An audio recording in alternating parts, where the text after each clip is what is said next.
What is going on, everybody? Welcome back to the channel. After Sound here, bringing you Splinterlands content every single day. We also stream right here on this channel every Tuesday, Thursday, and Sunday morning, so come by and say hello. All right, guys, I want to talk about the Soulbound reward cards, and specifically the gold foil ones, because for me, I'm actually hesitating on leveling up my cards from a gold perspective because I think that those are the only things that are going to have value in the future, or at least I shouldn't say only things, but I think that they're going to have obviously a tremendous amount more value than the regular foils, but for the simple reason that there's gold foil collectors out there, people who want to have all gold foil decks, and it's very difficult to do that from just playing the game. I mean, look at your collections. Not everybody has, I don't think anybody's even close to getting a gold foil only maxed set, even if it's at one of the lower levels like silver or gold. So, at this point, my thought is to not level those up because they may have value in the future, and just to level up the regular foil ones and to play with those. And here's the thing, I can always use them on land because they're going to have value there, or at some point in the future, I can always choose to level them up and then bring them into the mix and either play with them, use them on land, or whatever the case is. But the thing is, because combining cards is a one-way trip, I'm holding off on doing that for the time being, even though I know, you get the 10% bonus. But for me, wherever I can, especially at the higher levels, and I'm going to show you the numbers here, that's just something that I'm considering doing. Now, if we look at the legendaries, right? 1800 roughly is kind of the average across the board for the legendaries, 1800, maybe 1900. So if we take a look at this, there's 4 gold foil or 4 BCX required to max out a gold foil.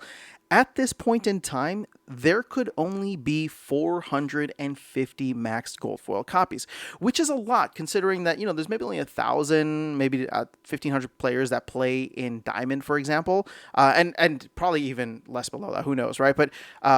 But my point is, if there's only like 400-ish gold foils, now I don't even have a gold foil legendary, but if I did, I think I would consider not leveling it up or using it simply because of the fact that only up to 500 people will be able to collect it. And if you're a top player in the game, you might as well go through and get the gold foils, right? So again, you don't necessarily have to, but these cards are already printed, at least to a significant amount, even though they're slowing down.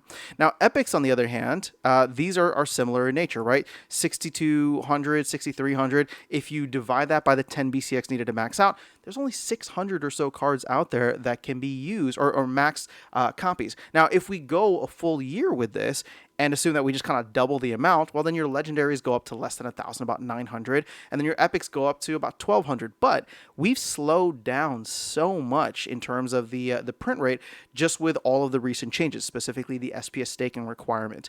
So, at the end of the day, these cards, I think, could be much, much rarer and much more scarce, I should say, and there will always be a need for them, whether that's land, whether that's gold foil collectors. So that's kind of where my head is at. Now, I'm only really focused on the epics and legendaries. I do play with the rares and commons a bit more, but also these cards have, significantly higher print rates, just in general, right? So you can see like the rares, for example, you need 22 BCX in order to max those out.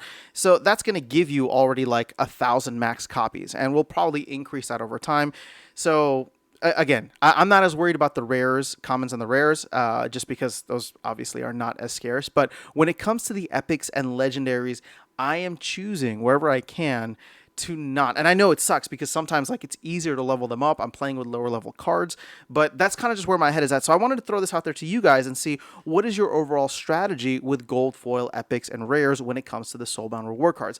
Are you just leveling everything up? Are you trying to max it out as quickly as possible? Or are you kind of playing this, meta game here of, if these cards have more value in the future, I'd rather sell them and then maybe, use those proceeds to dump into land. Or for me, right, I may sell those if I have regular foils. I may sell the gold foil copies and then use that to go back and buy, Rift Watcher or Chaos Agent cards, just because I haven't maxed out either of those sets.